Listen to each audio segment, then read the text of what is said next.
Work from home in your face truth. Number one, it's time to apply. Now, here are some things that you don't want to do, and you want to remember not to do some of these things. I'm going to list them in issues, so here they go. Now, issue one is lying and using places of business on your application or resume that are still open, that you have never worked for.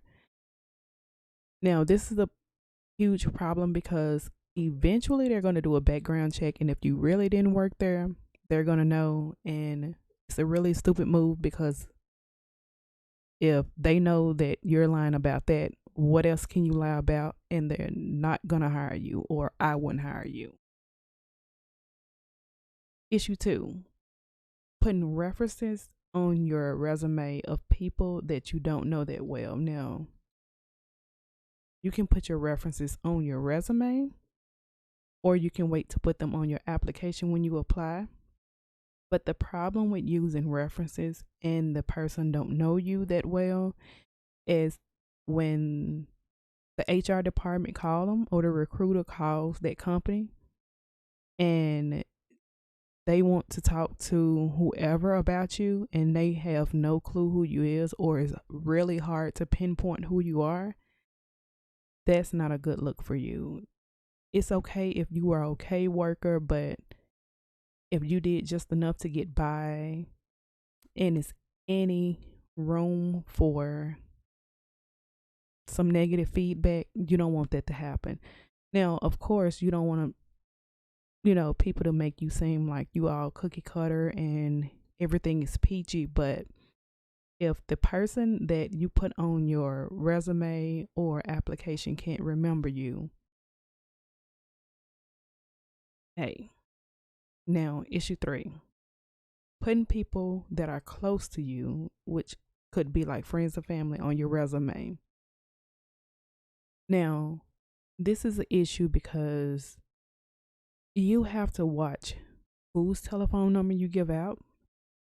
You have to know how they are going to answer their telephone. And I know all of us know that one person, every time they answer, it's music, it's something going on in the background, it stays loud. You don't want for a HR department to call one of your friends and they hear what you hear in the background when you call that friend or that family member. Most of the time, when I've did things like this in the past, I would try to let that family member know, like, heads up, this person is going to call, and, I'm not going to tell you what to say, but I want to let you know that this person is going to call. So when you answer, try to answer, where it's kind of quiet. So you maybe want to walk them through the things you want them to do and where that call may be coming from. Now, issue four, not taking enough time to do the assessments and submit the application.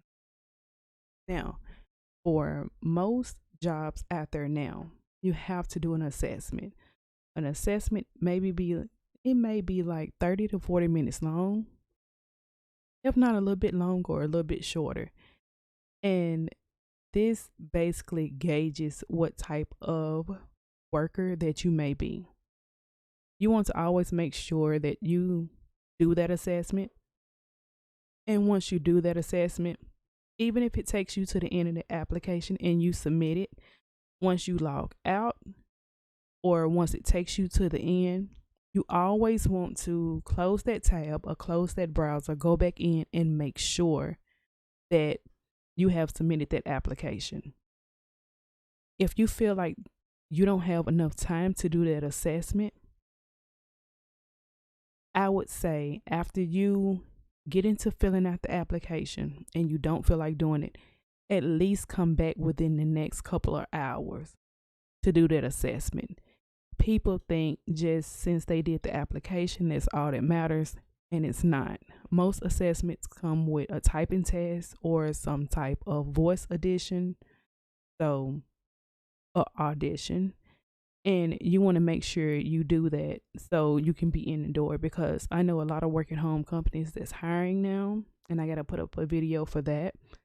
And they basically do all of their hiring through that assessment. They may send you something back for an interview, but 9 times out of 10, when you do that assessment, you submit it, they may call you back in for an interview, or that assessment may be the interview, and everything just smashed into one.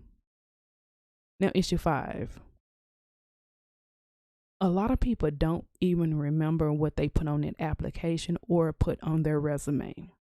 It is so important that you remember what you put on your resume or your application.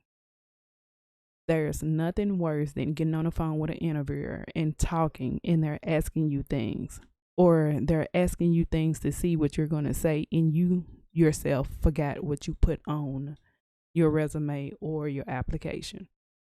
I've had that happen to me a lot of times.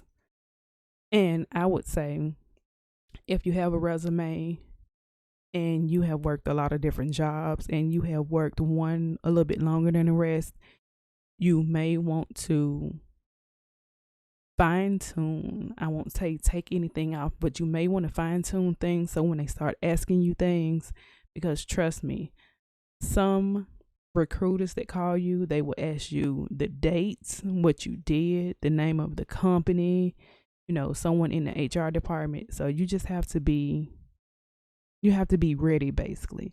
So if you can't remember what's on that resume, make sure you have it in front of you.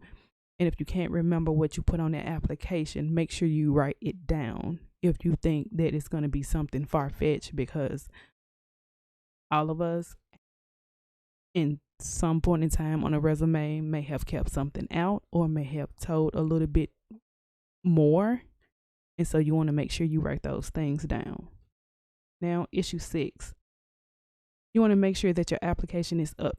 Your application and your resume is up to date at all times. And that's just basically because when a recruiter calls you or interviewer, whenever they call you, just say you have a gap in time. They're going to ask you, well, what were you doing in that time? Even if you say looking for a job, it would have been best if you put it down on that application or that resume, so you won't have to spend that time trying to figure out what you're going to say. And the bonus, if you're going to create a cover letter, make sure you read and reread it over and over. There is nothing worse than typos. It's so many programs that you can get on that basically reads your email for you or reads your document for you. You can use Grammarly. It's a lot of people that use Grammarly. Make sure you read and reread over everything, because if you misspell words and you have bad grammar, that's basically a reflection of yourself. A cover letter is basically everything that you want to tell them that's not on your actual resume or on the application.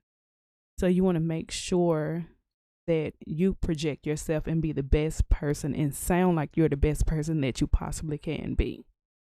I'll be back with number 2 in the work from home truths, and I'll see you guys then.